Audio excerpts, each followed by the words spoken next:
Tuli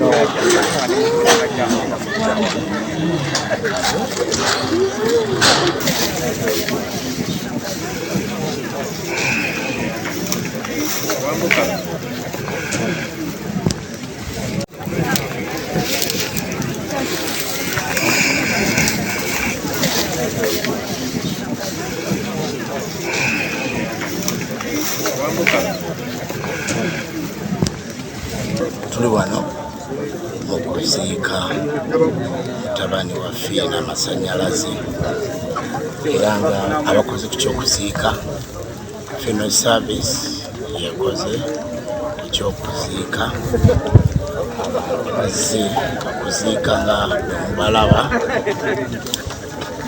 mbeera eyo tuli mu kunyola kw'amaanyi tulabe ku maama wa Phina ne taata okuziika nnaku yakunyolwa abantu bali mu kunyolwa era tuli mu kunyolwa kw'amaanyi abayimbi abamu baasuzeeyo eggulo ku lumbe Kasubi we twabadde abamu abalala nabo bazze wano okuziika n'abawuma bazze okuziikira ku Phina Masanyalaze n'abakungubazi abalala bonna so tuli omukolo gwa kuziika ssaawa eno ne Phina service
tuziise mu Wakiso awo Phina service ng'emaliriza okuziika omugenzi.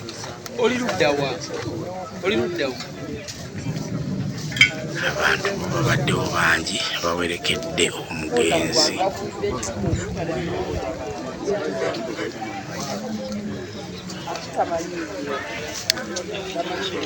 Abakungubazi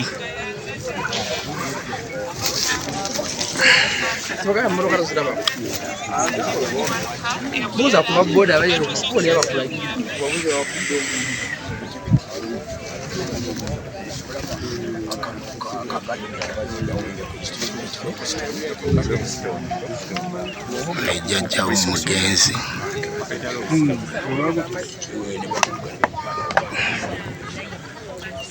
abaziisi nga bamaliriza kalimena tractor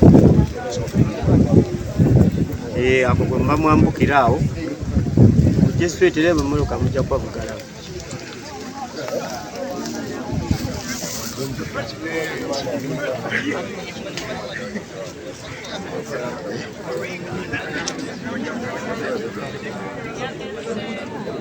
ayagala poloti 5 ku 10 nga za byapa zizino e Buddo Kisozi ku kyalo kye bayita Sumbwa ebyapa webiri amakubo malungi ate weziri wakuze osobola n'okukolera e Kampala ku Sunny Town eziriraanyewo naawe ayagala poloti ez'essente entono nga za ndagaano 5 ku 5 weziri essente Mabukasa Wakiso Bombo n'ebitundu ebirala kubira nannyini poloti ezo akubuulya essente n'ebisingawo ku nnamba y'essimu gy'olaba wansi awo temuli bulooka yenna. Gwe ayagala cakes eza buli kika n'okuyiga okuzikola, Morris Cakes and Bakery Limited bakola cakes eza birthday, okwanjula, baby shower, bridal shower, mu buli design yonna gy'oyagala, traditional cakes n'ebika ebirala.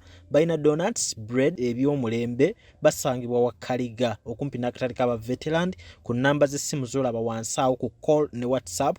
Kola order cake ekutuukako yonna gy'owangaalira. Gwe ayagala okuzimba biodigester oba septic tanka ey'omulembe guno giyite kaabuyonjo etalya ssente ate ng'egenda mu kifunda, tewunya ate tenunwamu, oyina ssomero, oyina ddwaliro, mizigo, maka. Kubira abaali Hila Holdings Uganda Limited ku namba z'essimu z'olaba wansi awo ku call ne WhatsApp, babere ng'ate bakutereereza ebya kaabuyonjo mu kifo kyonna ky'oyagala ogiteekamu. Arapex Tile Adhesive and Grout eri ayagala okusiba tayo ze zinywere mu ddiiro, ku lubalaza, mu kisenge oba mu kinaabiro, oli wa ddwaliro, oli wa arcade oba ekifo kyonna ky'oyagalamu obugumu obw'enjawulo olw'ekirungo ekiteekebwamu. Amwetaaze genda mu hardware ekuliraanye Sidin Tile Center ku Salama Road, kossa n'ennamba z'essimu nga wooziraba wansi awo ku screen yo. Aba Pasha's Tiles Fashion Store abasangibwa ku Ham Shopping Grounds Block U, shop number U78 ne U79 basuubuza ate naawe wagula kamukamu. Balina engoye nga t-shirts, plain n'ezo ziriko ebifaananyi, sweater shirts, jeans, shorts, capes, unisex pants, jumpers, emisipi, branded stockings, sweaters kossa ne jacket. Basangibwa ku namba y'essimu eri wansi awo ku call ne WhatsApp. Naawe ayagala okudelivalingira mutegeregana. Amannya gange nze Nsuuga Mustafa, nkola ne Alihira Holdings. Kakati nannyini nnyumba eno yeesiimye nnyo lwa nsonga nti eno biodigester era emigaso gyayo egigirimu gyagenda ofuna. Ekisooka tagenda keera lunaku agambe nti bannange septic yajjudde nti nno ajjaleta ekimotoka ate kimuggyako ssente ng'olwedde yagizimba. So biodigester tegenda keera ku makya nti ejjudde. So nawe nkityo ogwo omugaso gwe gusinga kubanga eri gundi yaffe twagikolanga naye ate era still ng'ejja n'ekulya lwa nsonga nti ebeera etuuka n'ejjula, so etuuka ng'esigala ekulya wadde ng'ate wagiteekamu ssente yo nnyingi. Ekyokulala nti Bitem ye egenda vaayo eya compound nti nno pavers zigenda kuva eri engulu yonna gye mulengera paka eno, amazzi era gagenda draininga gano ag'enkuba nga gagenda mu kaala akali ebbali awo nti nno Bitem y'olujja egenda vaayo bulungi nnyo. Newe manjagala simbawo muddo kisoboka. N'oba oyagala simbawo muddo ogwo kubanga kati singa owa kamera waffe akulaga nti nno system ogira nti eri wansi fuuti 2 kweno level kwe tuyimiridde wansi fuuti nga 2. So omuddo kakube guyina emirandira gitya guba gujja mmera. Yes, bannange tetukolera bagagga bokka ate era tetukolera tetusijja bayita baavu omuntu wa wansi omufuna mpola fenna gye tuggwa nange ndi mufuna mpola. So sikolera bantu sina kika kye ngamba mbuno nno nkolera baneeno wabula buli omu era buli omu nga bwozze bwe tukola ki bwe tukwata. Kati Alihira Holdings Uganda Limited tusangibwa Kamoocha, Prince Charles Drive, Plot 45. Kamoocha we wali offices zaffe.